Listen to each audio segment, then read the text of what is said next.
विदेशी model. Dubai के, Dubai में सेम ऐसा है। दुर्वा सही लगा जैसे तार है फाइन भाई में 100 के ऊपर के चली ना 1000 फाइन। नहीं 100 के अंदर ही रहे। अरे 100 का अंदर अब तब्बे देखा 80 ऊपर जाए ने अगर नहीं नहीं तो रहे तो वो देखो ले सको मुद्रा न रहा। अरे ना आई बल्कि 70 पे चला और चलता रहा ये हम कोई भी भर लगा दी कितना बेट 4-4000 फाइन भर ले 85 कहां से आ जाए ये देखो मतलब सिंगल भाई सिंगल क्रॉस के जाला वो फाइन आ जाला। हाँ सिग्नल तोड़ने पर तो है सब ऑनलाइन भरे पड़ला। अरे का लगल बने और स्पीड था मतलब कितना स्पीड में गाड़ी जाती है लोग देखा कि कमा और एकदम क्लियर आई नंबर पूरा क्या लगल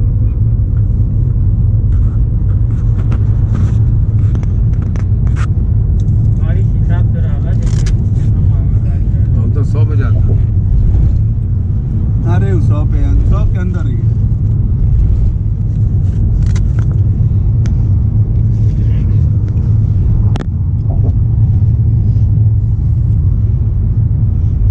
एक तरह से कुल जो है बैरियर पैसा का है। आप का ही करते रहिए जुर्माना भरते रहिए। हाँ बस सब पैसा है।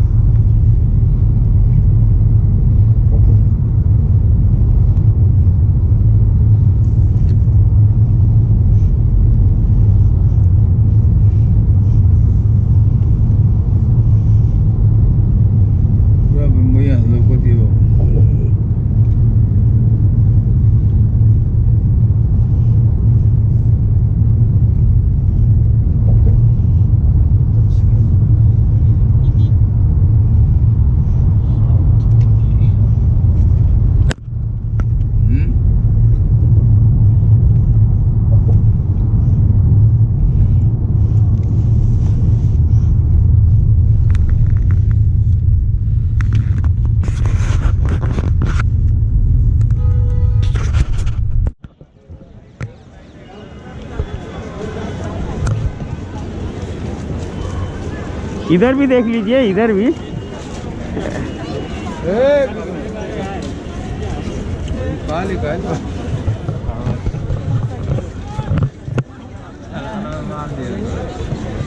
हाँ मास्क निकाल लीजिए थोड़ा टाइम के लिए। बाटे का चेक कर रहा कहाँ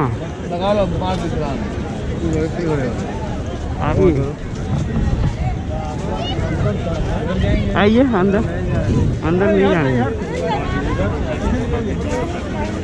मस्कुआ निकाल लीजिए कहाँ केप लगौले बा।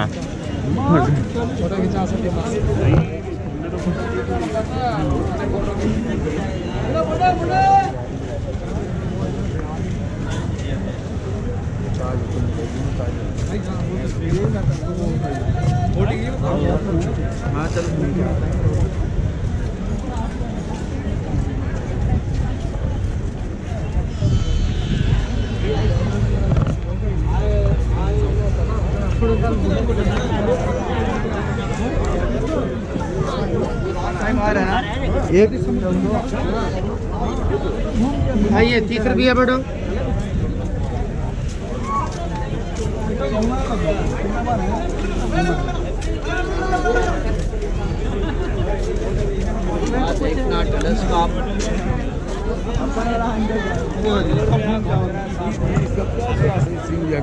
हाँ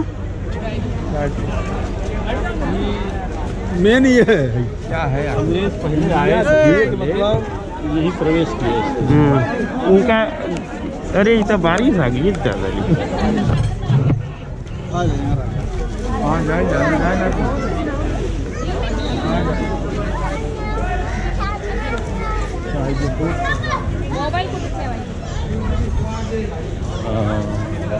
आइए हाँ इस तरफ आ जाइए। इधर इधर आइए। चला जाएगा क्या घूमने? आइए आइए आइए। चलिए चलिए चलिए घूम के आते हैं ना। चलिए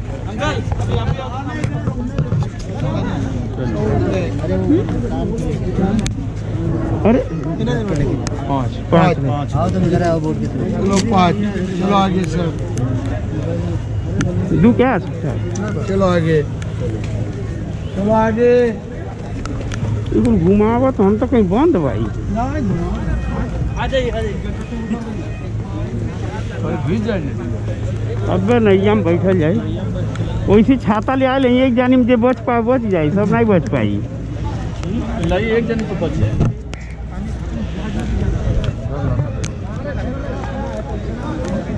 मस्का हटा लीजिए, हटाइए, देखा जाएगा।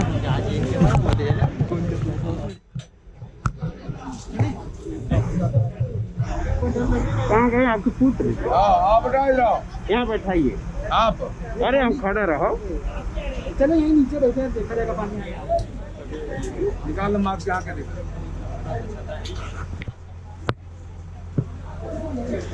बोलिए राजेश जी, कुछ बोलिए।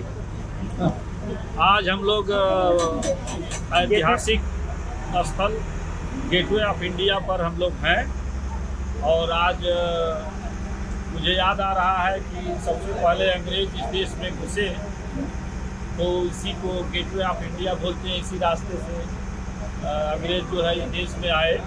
आज ये एक ऐतिहासिक स्थल हो गया है और बहुत सारी स्मृतियाँ जो अंग्रेज़ों ने यहाँ बनाया और शासन किया और इस देश पर इतने दिनों तक 200-250-300 तक राज किया, ये सब याद करते हुए और एक बड़ी स्मृति यहाँ ये भी आ रही है कि यही जो है अगस्त क्रांति की शुरुआत हुई 1942 में।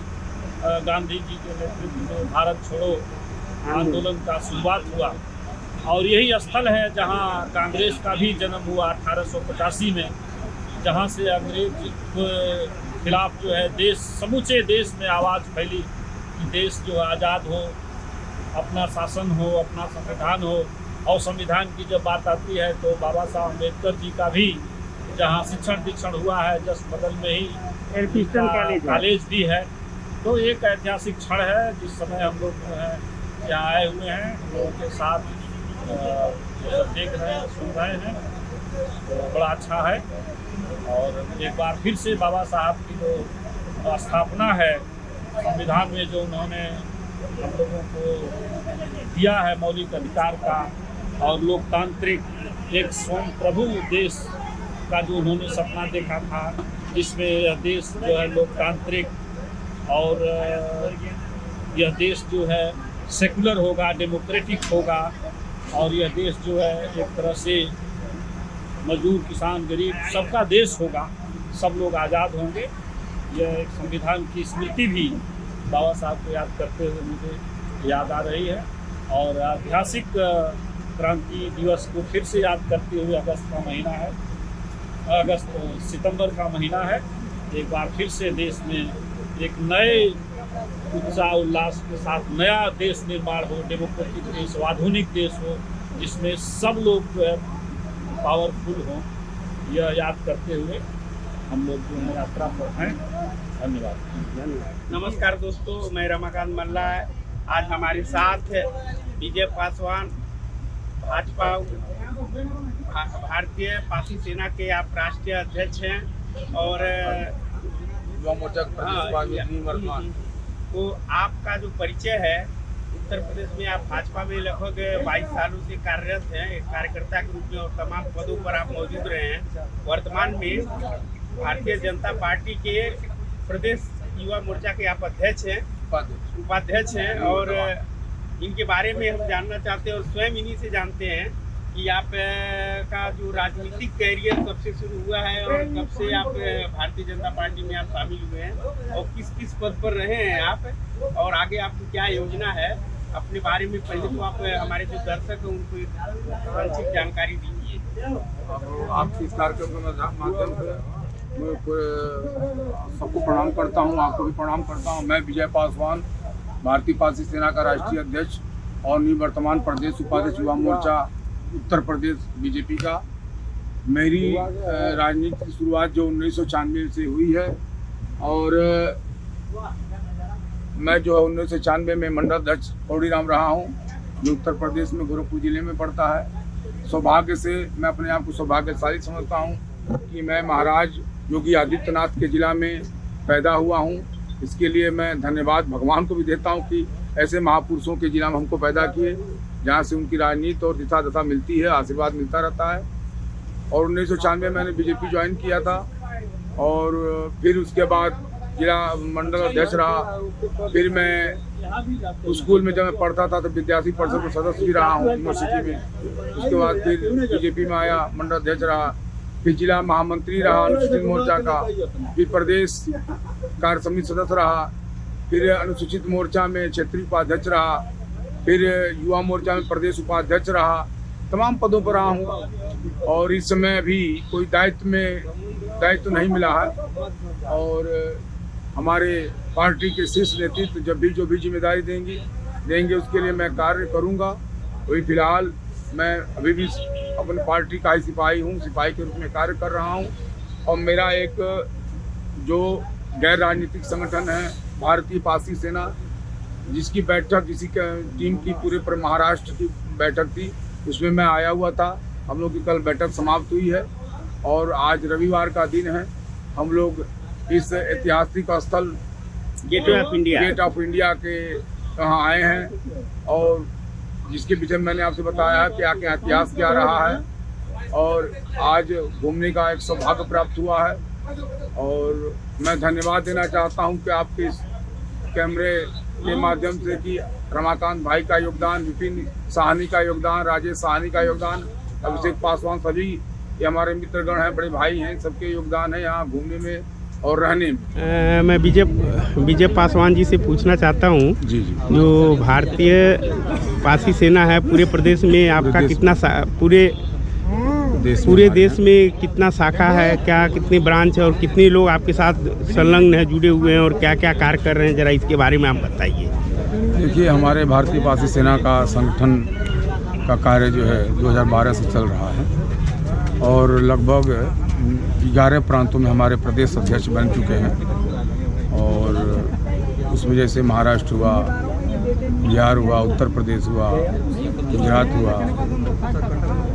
और इस टाइप की मानो पूरे 11 प्रांतों में है। प्रांत प्रदेश अध्यक्ष हैं। प्रदेश अध्यक्ष की जो पूरी टीम होती है एक संगठन का, जबकि हमारा यह संगठन गैर राजनीतिक संगठन है। और फिर भी जो संगठन के दृष्टि से बनता है वो चीज़ बना है। प्रदेश अध्यक्ष, उपाध्यक्ष, 6 उपाध्यक्ष, उसके बाद 2 महामंत्री, 8 मंत्री और कोषाध्यक्ष। इस तरह के हर प्रांत में करीब एक 12-14 लोगों की एक टीम है। उसके बाद हर जिले में जिला अध्यक्ष, जो जिले की कमेटी होती है, जो टीम होती है, वो सारे कार्य कर रहे हैं, पूरे भारत में कार्य कर रहे हैं। उसी को संदर्भ में आज महाराष्ट्र में बैठक हुई है भारतीय पारसी सेना की। करीब 700-800 के लोग के लगभग आए थे। प्रदेश अध्यक्ष हमारे सुरेश पासवान जी भी थे और बैठक हर प्रांत में हो रही है।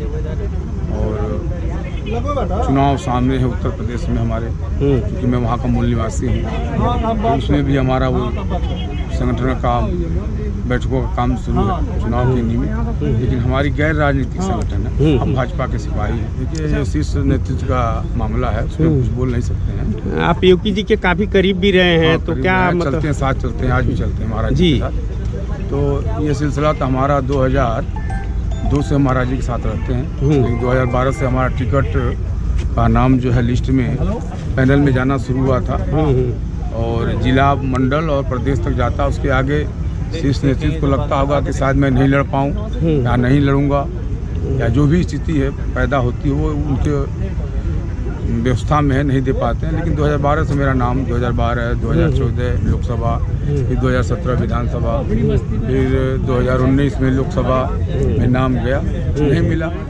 इसके लिए क्या बताएं, उसमें हम कुछ कह नहीं सकते हैं। अच्छा। लेकिन ये उम्मीद है, हम सिपाही हैं, उम्मीद है यदि हमारी बातों को माननीय करोड़ों दिनों के धड़कन जो माननीय मोदी जी हैं, यदि उनको जानकारी हो और राजनीति के चाणक्य माने जाने वाले भाजपा को दिन पर दिन ऊंचाई शिखर पर ले जाने वाले माननीय गृह मंत्री श्री अमित शाह जी को यदि जानकारी हो संगठन के लोगों को जानकारी होगी तो वह विचार करेंगे। निश्चित मुझे उम्मीद भी है, भरोसा भी है। और अभी आपने कहा कि संगठन में भी कोई दायित्व नहीं है, ये भी हमारे शीर्ष नेतृत्व के ऊपर है। हो सकता है कहीं हमको और अच्छी से अच्छी जगह पर रखने का उनका विचार हो।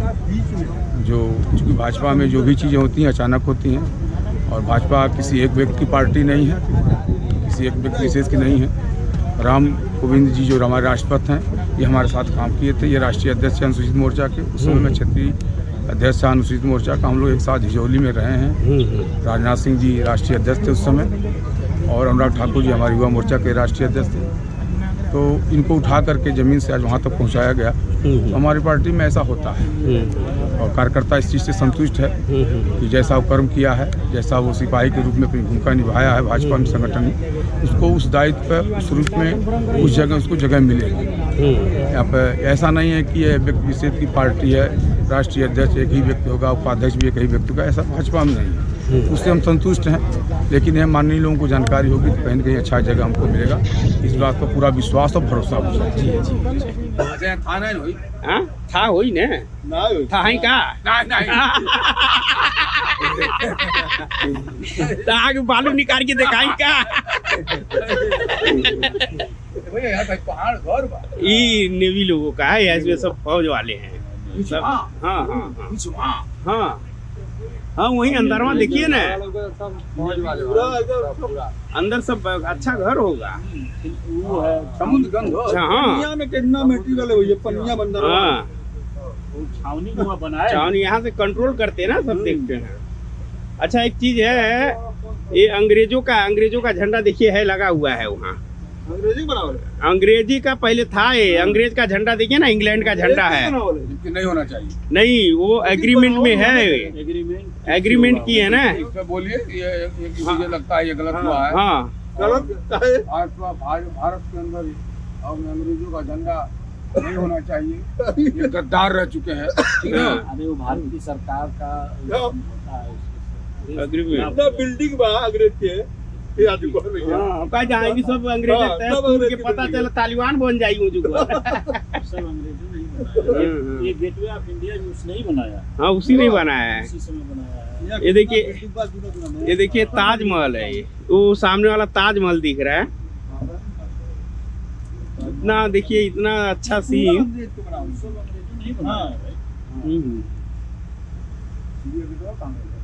हम लोग ऊपर चल जा का, ये पानी नहीं, पानी मिलेगा क्या पे भैया? ना ऊपर चल जा का हम लोग की, आइए ऊपर से और अच्छा लगी। घुमाए वाला है। अरे हाँ घुमाए वाला है। अरे बाप रे, वही बैठा जब तो देखा जब हिलते वहां जुटा घुमाए वाला है, तो कहीं घुमाओ का ना घुमाने वाला ही है।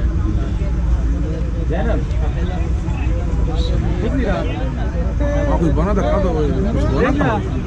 वो तेल खोजे वाला मशीन है। हाँ अंदर में कुछ जा जाए तेल खोजत हुई है। सब बाहर जाए वाले हैं, सब लोडिंग कर रहे हैं।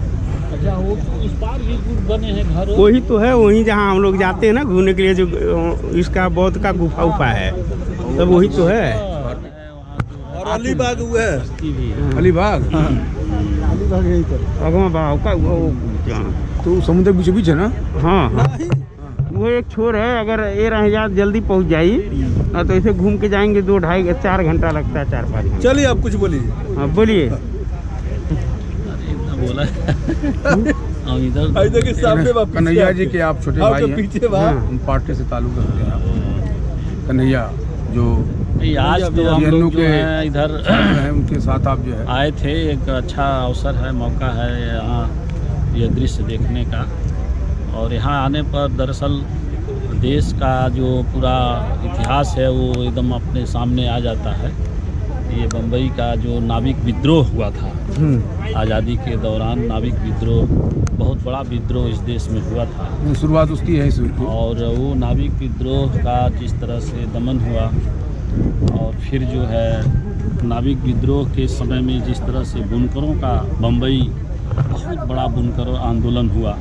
पहला इतिहास में ऐसा हुआ था कि नाविक विद्रोह के समर्थन में बम्बई के लाखों मजदूर एक सड़क पर आ गए थे। और बम्बई दरअसल इसीलिए जाना भी जाता था कि ये मजदूरों का शहर था।